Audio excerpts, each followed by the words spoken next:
Welcome back to State of the Nation. Talking about solutions to the herders-farmers crisis. One man has stepped forward. The governor of Kano State, Abdullahi Ganduje, says that herdsmen of Kano origin don't have any reason to move out of the state. We will take care of them and we will accord them the respect and dignity they deserve. That much the governor of Kano State said just moments ago. Oshoma, does that statement have any potentials, do you think, to stop this conflict? Unfortunately, the herdsmen are not from Kano State alone. Whoa. And then this political statement, this idea of making political statement, let all herdsmen come, let the governor need to think this through.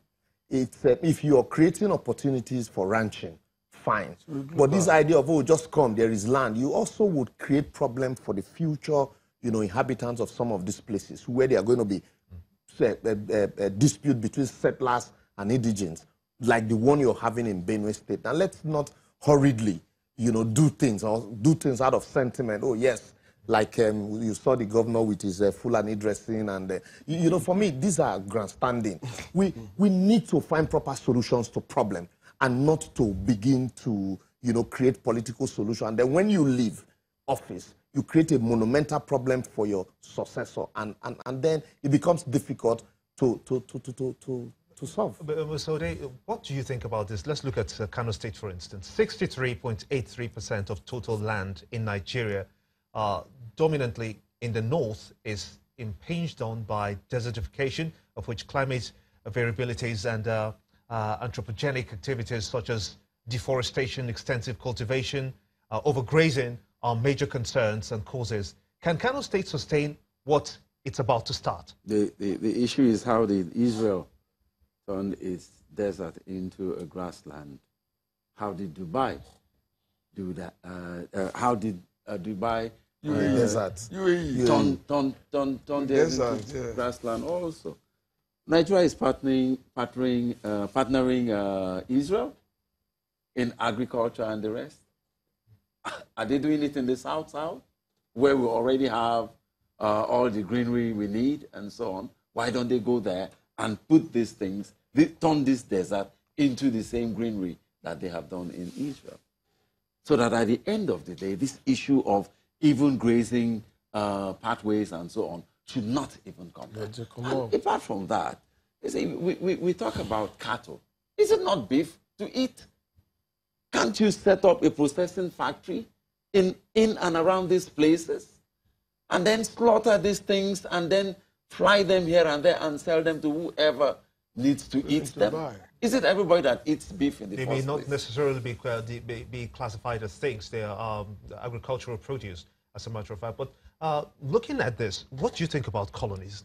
Should colonies be encouraged? Because that seems to be what will eventually play out in Kano State. No, when you're looking at that Falgore forest area where it's the not government only wants the cattle it's not only annoying, but it's equally frustrating. We have a good example in Southern Kaduna, where space was given to Fulani herdsmen. Before you know what, they brought their culture into play. They had a king, an emir. They call him Emir Jamare, which means emir for everybody. Before you know, they overran the community. Exactly. If you are a student of history, you will know how many people were killed, how many lives were lost when that happened. And the most prominent of indigenous of that community, they became prisoners overnight. The question is, why do you want to replicate crisis that you did in Kaduna and didn't work across the length and breadth of Nigeria? We are not going to accept that. We all have learned from history and will not sit here and allow that to happen. Just 2-3 weeks ago, we had that in Okpeji, in Ogun State, Fulani herdsmen overran a farm. They raped the woman and eventually killed her. There was one I saw on TV, the woman with a machete cut on her head. Why? They invaded her farm, consumed her harvest. And when she protested, they wanted to kill her. she had to run away with heavy metal cord on her head. That was not verified by Channels Television. It doesn't have to be verified. What we verified, looking at considering the security solutions, the government has launched this particular operation Cat Race that I spoke about earlier. Now, will that just as they did Operation Python Dance, they have Cat Race now? Can I tell you something? Cat Race is just a station out of the lot in Nigeria, and you cannot have your presence everywhere in Nigeria. You don't have the resources. You don't have what it takes. You don't want to answer the question. Let me answer from Oshoma. Will Cat Race work in the Middle Belt? You see, we're blowing hot and cold with the same mouth. In one breath, you said the police is working in Benue. Now, if the police is working, what do you need the military presence for? What it shows is that the police is not working in Benue. And the IG clearly had taken side. How do you expect? How can a man at that pedestrian tell a sitting governor that is drowning? He probably knows what we don't know. And you know, the fact that we say the police we're under police, and then you still have this idea of policing the entire country from one spot.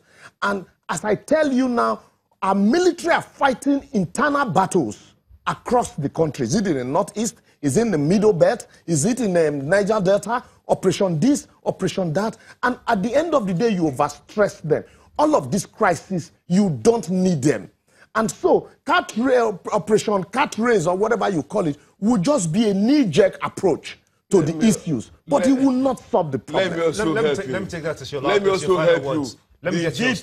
The PVP has no basis for saying that we should go ahead and have state police. If you remember, I had given you all the facts why we cannot have state police. Very clearly, I will tell you, if today, Ekiti State, for instance, has state police, nobody that is supposed to file Shea's political ambit should enter Ekiti State. If he works in River State, Omechi and Co. will not be able to enter River State. What I've been talking about. No, we lack the maturity and the political sagacity to manage the police. We are talking of states who cannot pay teachers. Boris Oshoma is a lawyer and a pleasure. public affairs analyst. Time of the day. And Olaide Ario, both security experts. Gentlemen, I want to thank you so much indeed for talking to us on State of the Nation. And to you for being part of the show.